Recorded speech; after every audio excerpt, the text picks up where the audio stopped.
What if I told you there is a place where the Atlantic Ocean crashes into one of the oldest deserts on Earth, where shipwrecks sit rusting in the sand like fossils from another age, where entire towns have been swallowed by dunes, and where elephants, lions, and antelope have somehow learned to survive in landscapes that look almost completely lifeless. This is Namibia.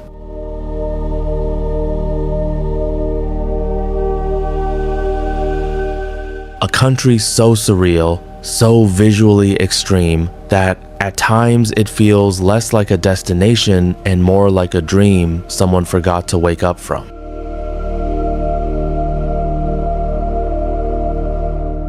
From above, Namibia looks stripped down to its purest elements: sand, rock, salt, ocean, fog, light, shadow, and silence.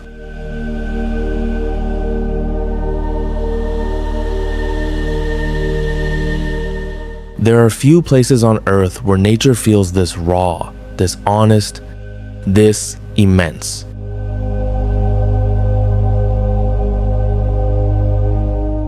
And that is what makes Namibia unforgettable, because this is not the kind of place that overwhelms you with noise. It doesn't shout. It doesn't compete for your attention in the way major cities or crowded tourist landmarks do.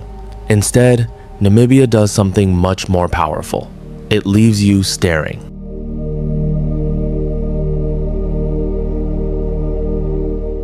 At a coastline wrapped in fog, at a shipwreck marooned in the sand, at giant orange dunes glowing at sunrise, at abandoned houses slowly filling with desert light, at animals standing in places where life itself seems impossible.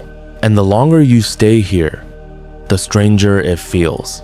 Because the emptiness is never truly empty. It's full of memory, full of survival, full of tension between what lasts and what disappears.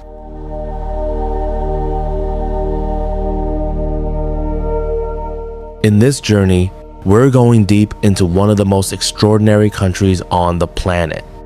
We'll explore the eerie Atlantic edge of the Skeleton Coast, follow the stories of shipwrecks left to decay in the desert, climb the massive dunes of Sossusvlei, walk through sand-filled ghost towns, and discover how wildlife has adapted to endure one of the harshest environments in Africa.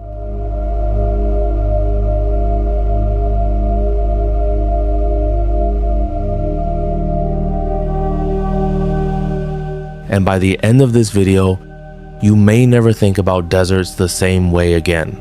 Because the strangest thing about Namibia isn't how empty it looks, it's how much is hidden inside that emptiness. Namibia is one of those places that changes you before you fully understand why.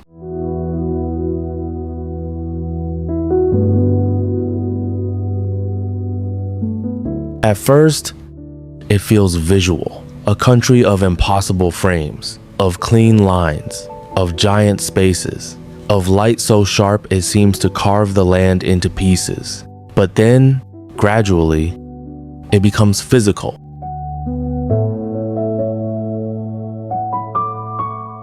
You feel it in your skin, in the dry air that pulls moisture from your lips, in the heat radiating from the sand, in the cold wind off the Atlantic, in the fine dust that settles on your shoes, your clothes, your hands. In the stillness that grows so complete it becomes almost audible.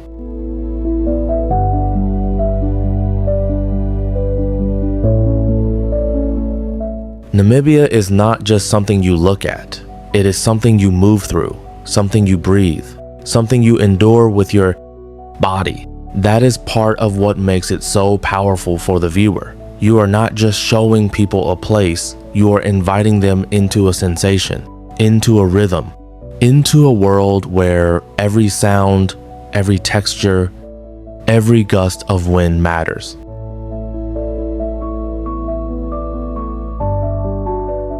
And maybe that is the best way to understand Namibia. Not as a country you simply visit, but as a place you enter, a place that opens slowly, A place that does not reveal itself all at once. A place that asks you to be quiet enough to notice it.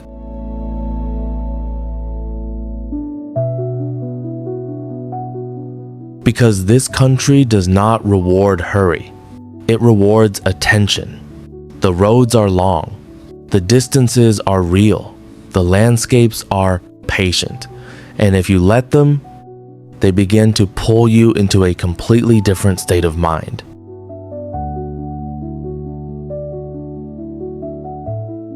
The modern world teaches you to scan. Namibia teaches you to stare. It teaches you to notice the shifting color on a dune face, the way fog moves over a beach, the shape of tracks in dry earth, the sound of your own footsteps in sand, the weight of silence after the wind drops.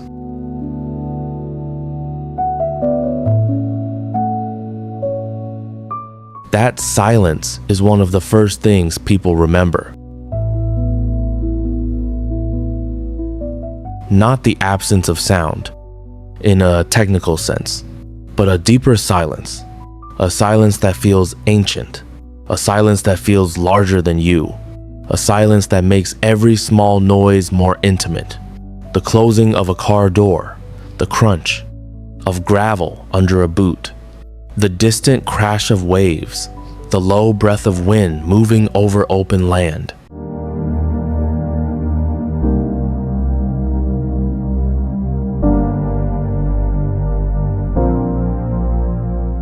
In Namibia, sound is never just background.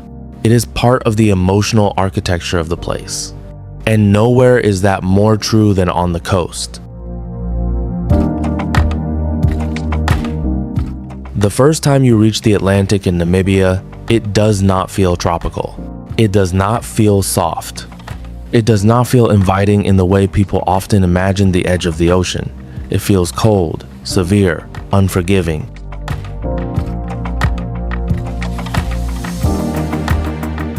The air carries salt and chill. The fog erases distance. The surf pounds the shore with a rhythm that sounds less like welcome and more like warning.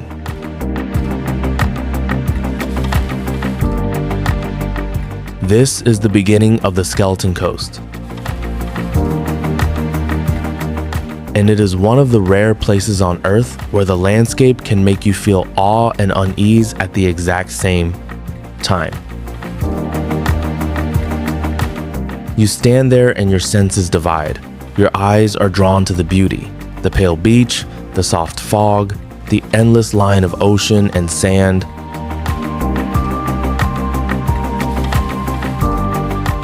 But your body feels something else. Exposure, loneliness, tension. It is beautiful, yes, but it is not gentle.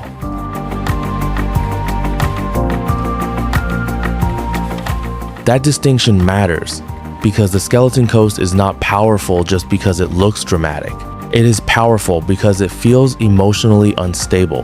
The land and the sea do not seem to belong together, and yet here they are, locked in a relationship that has shaped this coast for centuries.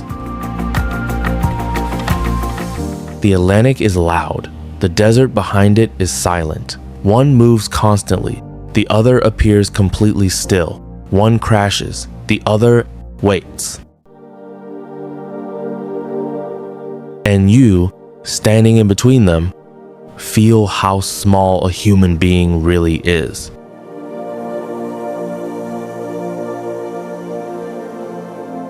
That is what makes this place unforgettable. Not just the scenery, the tension. The cold mist on your face, the sting of salt in the air, the way the horizon disappears and returns. The knowledge that for sailors, this coast was not just difficult, it was terrifying. Imagine seeing almost nothing ahead of you. Imagine hearing surf before you clearly see land. Imagine reaching shore and realizing the shore itself offers no comfort. Behind you, the Atlantic. Ahead of you, the desert. No easy escape, no easy mercy.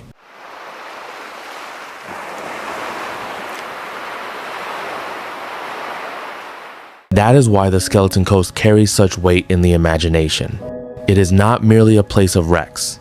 It is a place of human vulnerability.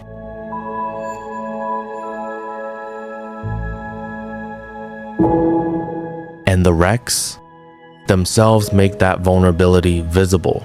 There is something deeply moving about seeing a ship on land. It violates expectation in such a total way that your mind needs a moment to catch up.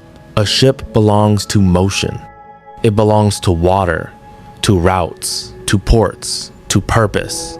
When you see one rusting in sand, stripped of movement, stripped of direction, stripped of certainty, it becomes more than an object. It becomes a symbol.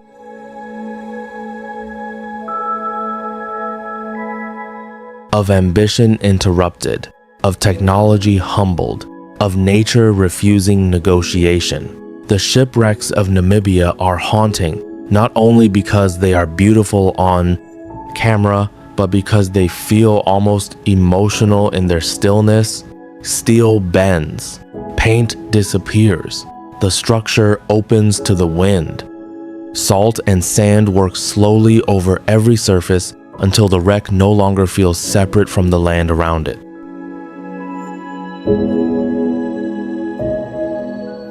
It begins to look like a skeleton, and that word matters here, skeleton, because on this coast, everything eventually loses its outer layer.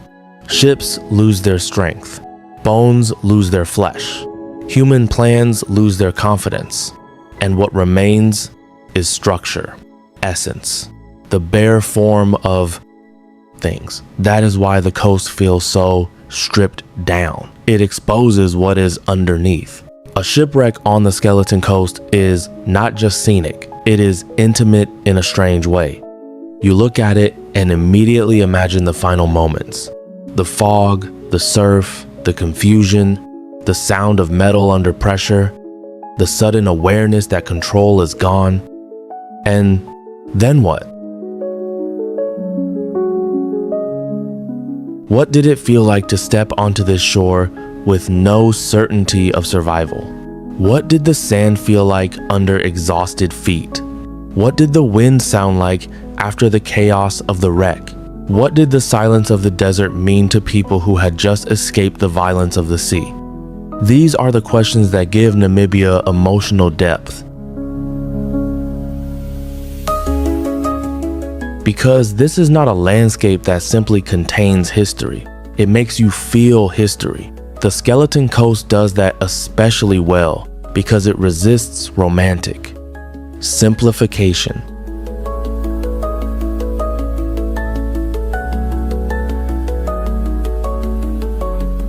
It is not tragic in a theatrical way. It is tragic in a colder, more indifferent way. The land does not grieve. The sea does not explain. The fog covers everything with the same blankness. And yet, standing there, you feel something close to reverence.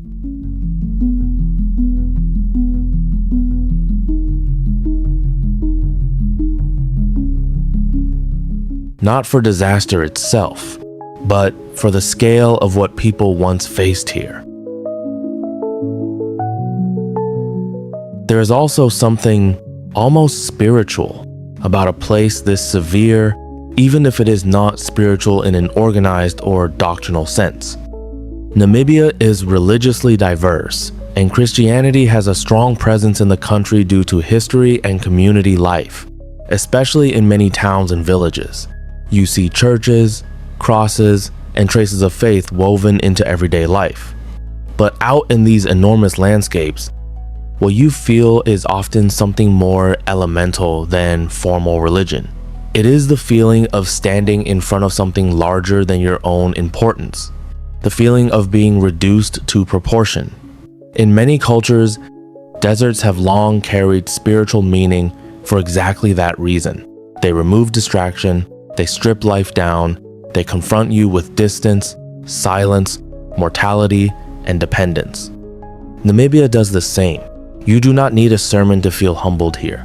The horizon does the work for you, and the longer you travel inland, the more that sensation deepens.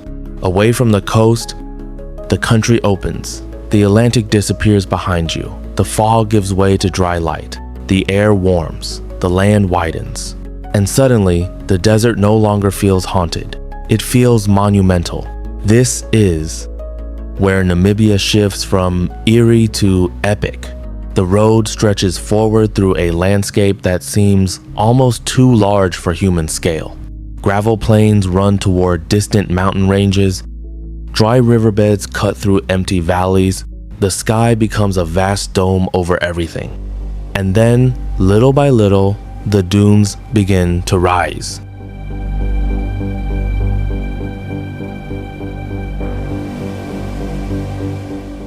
At first, they are distant shapes. Then they become walls. Then they become the horizon itself.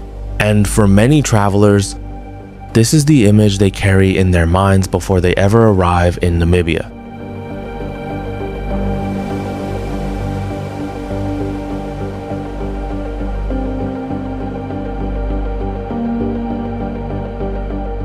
Sossusvlei.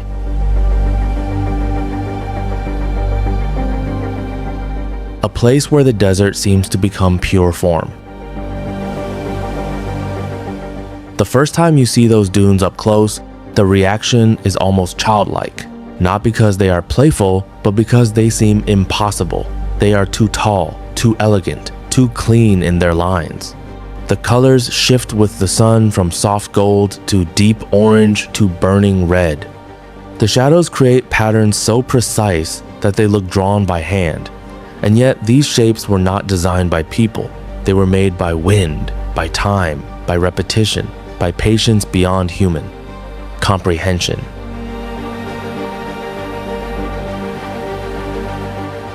That is one of the emotional powers of Sossusvlei. It makes time visible. You can feel it in the slopes, in the ridges, in the sheer accumulation of sand. Standing at the base of a dune, you feel two things at once: beauty and effort. Because dunes look soft from a distance. They look almost easy. But when you begin to climb, you understand them differently. The sand gives way under every step. Your calves tighten. Your breathing changes. The dry air enters your chest with a thin, hot clarity. The sun presses down. The ridge seems near, then somehow remains far. This is where Namibia becomes immersive in the deepest sense. You are no longer just observing the landscape. You are negotiating with it. The climb becomes a conversation between body and place. Every step reminds you that beauty here is not decorative. It is physical, it has resistance, it asks something of you, and then you stop for a moment, turn around, and the world opens. Below you, the desert stretches in waves of sand and shadow. The lines are so smooth, they feel abstract. The silence is so complete, it feels shaped. Your heartbeat becomes part of the scene. The wind touches your face and cools the sweat at your temples. You can taste the dryness in the air. And in that moment, a strange thing happens. The exhaustion disappears into awe. That is one of Namibia's signatures. It pushes you physically, then rewards you emotionally. You feel small, but not diminished. You feel exposed, but also intensely present. You feel the scale of the world, and somehow that makes the moment feel more personal, not less. That is what great landscapes do. They do not just impress you, they reorganize your feelings. And Sossusvlei does that again and again. At sunrise, it feels sacred. The first light catches the dunes and turns them into fire. The shadows are still deep. The air is cool enough to make the morning feel almost tender. The sand glows from within. Every ridge becomes sharper. Every footprint becomes more visible. The desert seems awake before you are. At midday, it becomes harsher, more exposed, more absolute. The beauty remains, but it changes character. Now the light is unforgiving. The heat becomes serious. The softness of dawn is gone, replaced by something more austere. And then, near sunset, the landscape changes again. The dunes darken and glow at the same time. Long shadows return, the air begins to loosen, the whole desert looks as if it is exhaling. This constant transformation is one of the reasons Sossusvlei is so powerful on screen. It is not one landscape. It is many landscapes depending on time, angle, light, and mood. But even in a place full of extraordinary views, one image stands apart. Deadvlei.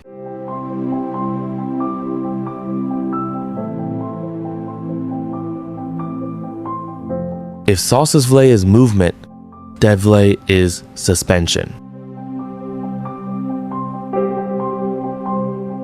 If the dunes feel alive with wind and shifting time, Deadvlei feels held outside of time altogether.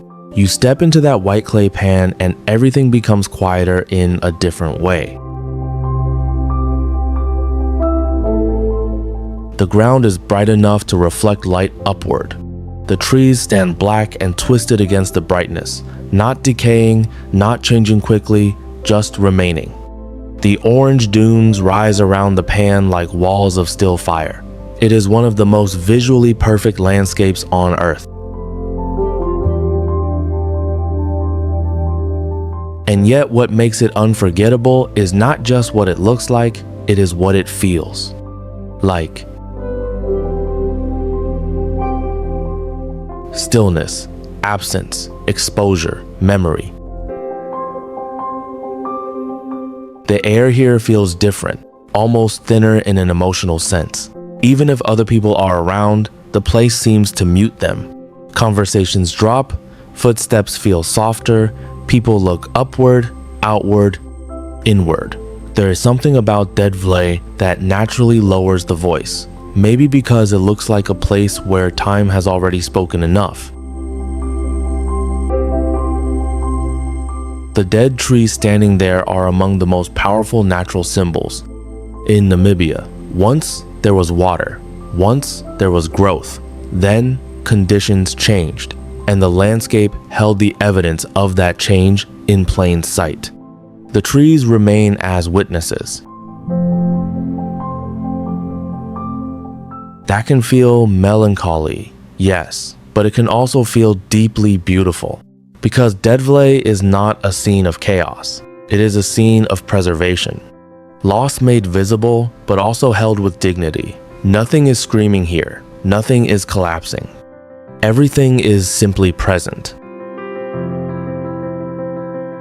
And sometimes that quiet presence hits harder than drama ever could.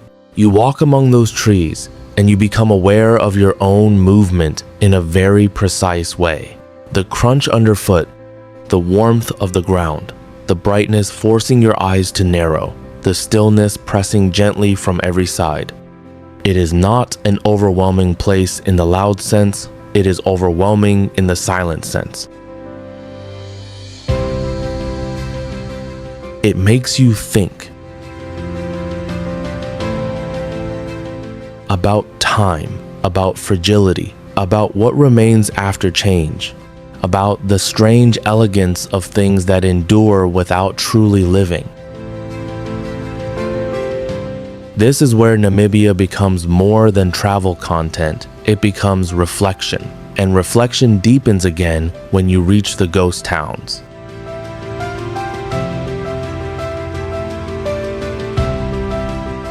There is a special kind of emotion inside abandoned places. Not fear exactly, not sadness exactly, something more layered. A feeling that human life was once here in all its ordinary detail and has now receded, leaving behind shapes, traces, and echoes. In Namibia, that feeling becomes even stronger because the desert does not leave abandoned buildings alone, it enters them. Kolmanskop is the most famous example, and it is unforgettable for one simple reason. It makes abandonment visible in motion. The town is no longer merely abandoned. It is being transformed. A room is no longer just empty. It is full of sand. A corridor is no longer just silent. It is glowing with heat and dust. A doorway is no longer just open. It becomes a frame for the desert itself. What makes Kolmanskop so moving is not only its history as a diamond boomtown, but the intimacy of its ruin. The skeleton coast is vast and impersonal. Sossusvlei is monumental, but Kolmanskop feels human. You can imagine lives here, a breakfast table, a conversation by a window, a child in a hallway, music in a room, dust on polished shoes, expectations for a future that seemed permanent at the time. And now?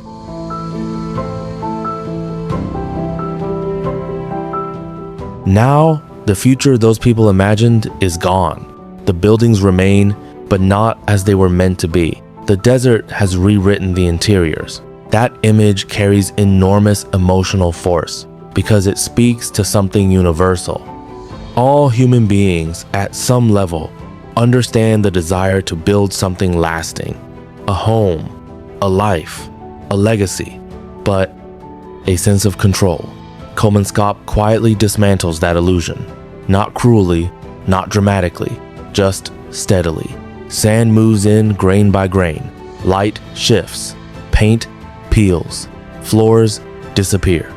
The architecture remains, but its function has been overtaken. The desert has more patience than people. Eventually, patience wins. Walking through a place like that, you can almost feel the tension between human intention and natural time. You see how quickly certainty can become memory.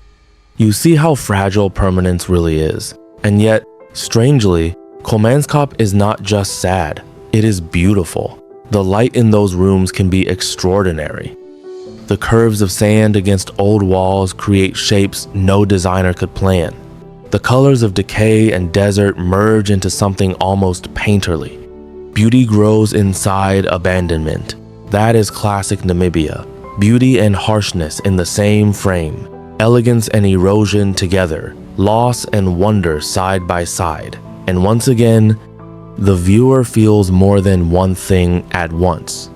That complexity is what makes the country so compelling. Namibia never gives you a single emotion for long. It lets awe turn into unease. It lets silence turn into reverence. It lets beauty turn into melancholy. It lets emptiness turn into meaning. Then, just when the country seems almost too severe, it reveals one of its most extraordinary truths. Life is everywhere. Not in the obvious, overflowing way of lush ecosystems, but in the disciplined, ingenious, stubborn way of desert survival. At first, Namibia can look almost empty of life. Too dry, too exposed, too hostile. But the longer you pay attention, the more you see.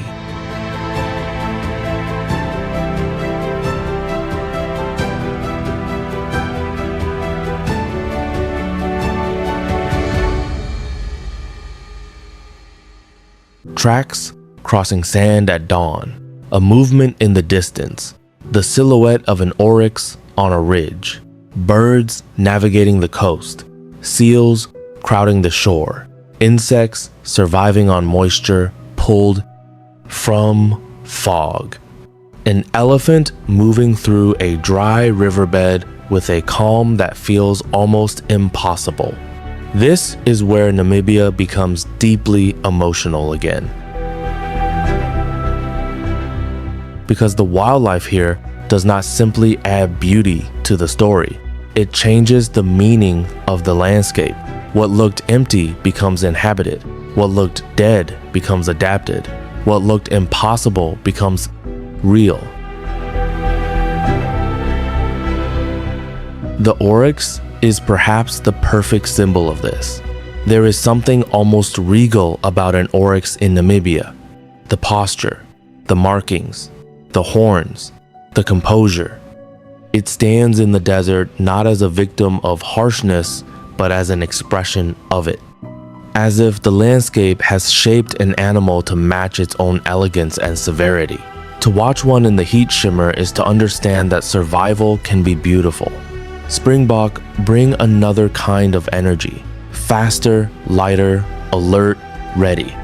They seem to embody tension and motion, a reminder that in open landscapes, awareness is part of survival. Then there are the coastal animals, especially the seals. On the Skeleton Coast, the presence of large seal colonies changes the feeling of the shoreline completely.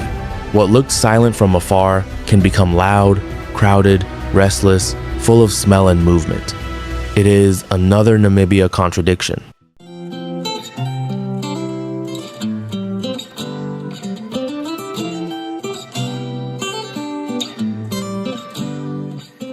A desert coast that holds so much life. And then, perhaps most surprising of all, the desert elephants. Few images in Namibia are more emotionally powerful than an elephant moving through a dry landscape. We are used to seeing elephants near water, surrounded by green, framed by abundance. But in Namibia, elephants move through dust and stone and heat, searching, remembering, enduring. It changes everything about how you see them. You do not just admire their size, you admire their persistence. The same is true of other desert-adapted species that have adjusted their behavior, their movement, their timing, their entire relationship to the environment in order to survive here. Namibia turns wildlife into a story of intelligence. Nothing is wasted. Nothing is careless. Everything is calibrated to scarcity. And that gives the animals a special kind of dignity. They are not surviving in paradise. They are surviving in truth. That idea can land deeply with an audience because resilience is emotionally universal. People respond to stories of survival not only because they are impressive, but because they mirror something in human life.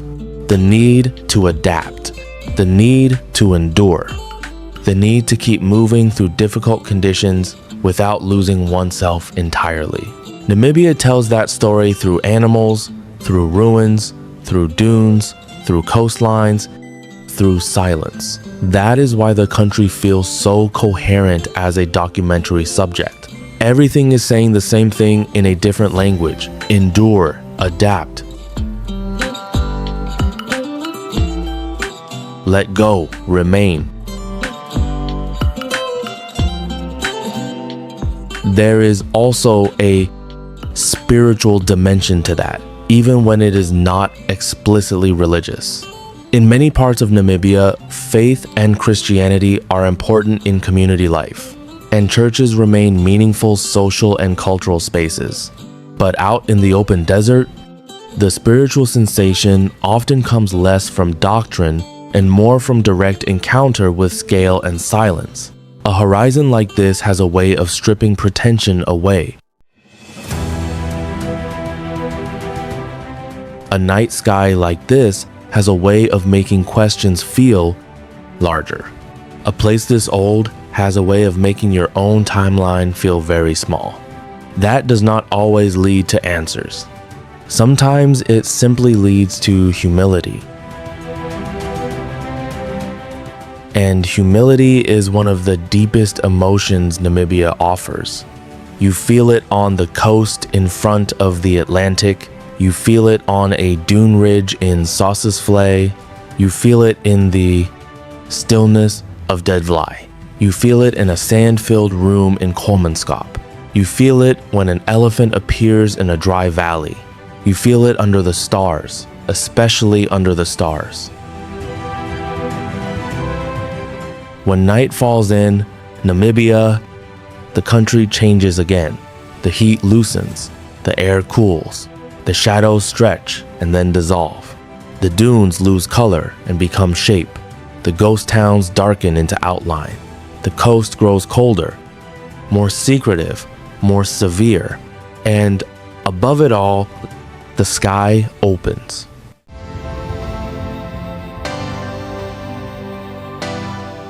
This is one of the great emotional payoffs of Namibia. The night does not close the landscape down, it expands it. In places with light pollution, the night often feels smaller than the day. In Namibia, the opposite is true. The darkness makes the land feel even larger, because now the stars enter the composition. The sky becomes architecture. The distance becomes cosmic. It is hard to describe what a sky like that does to the body.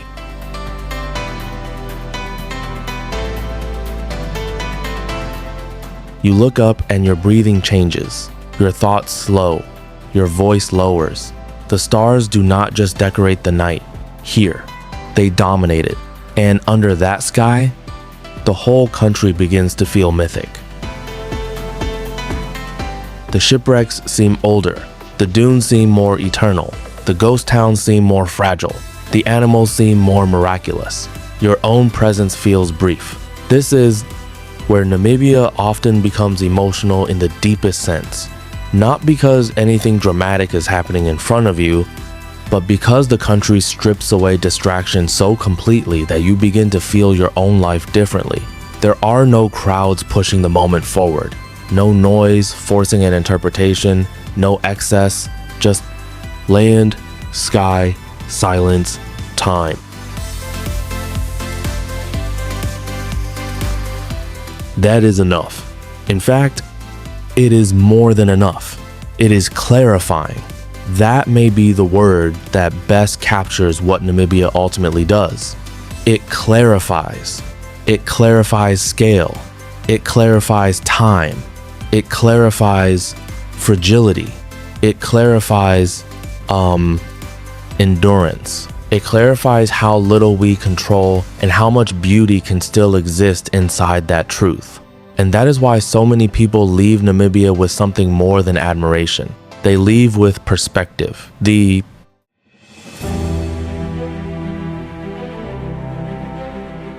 coast shows them danger without melodrama.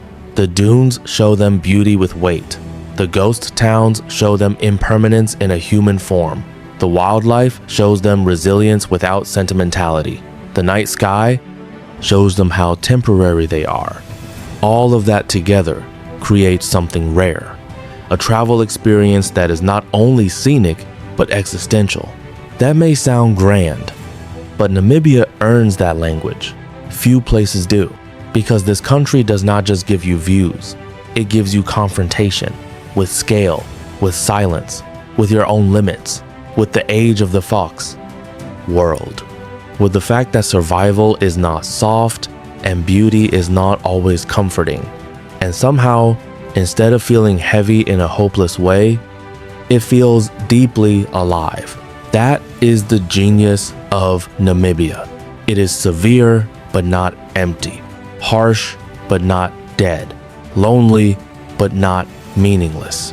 It is a place where life persists, where memory persists, where even abandonment becomes beautiful, and where the land itself feels like it is speaking in a slower, older language. By the time a journey through Namibia comes to an end, the title no longer feels like just a title. Namibia, where the desert meets the ocean.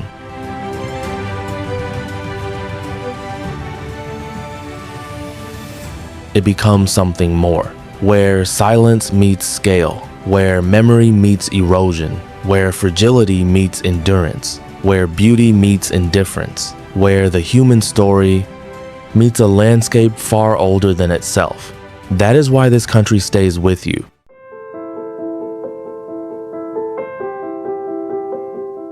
Not only because of what you see, but because of what you feel while seeing it. The cold wind on the skeleton coast, the salt on your lips, the heaviness of fog, the shock of a shipwreck in the sand, the burn in your legs climbing a dune, the heat rising from the ground, the brightness of Deadvlei, the hush inside a ruined house, the calm force of an elephant in dry country, the stars above a silent desert. Some places are beautiful because they welcome you. Namibia is beautiful because it doesn't need to. It simply exists. Vast, severe, ancient, quiet, uncompromising, and unforgettable. If this place surprised you, tell me in the comments which part of Namibia hit you the hardest. The skeleton coast, the giant dunes of Sossusvlei, the ghost towns, or the desert wildlife. If you enjoyed this journey, hit like, subscribe to the channel, and turn on notifications so you don't miss the next adventure. And if you want to keep traveling through some of the most cinematic places on Earth, check out the other videos on the channel right now.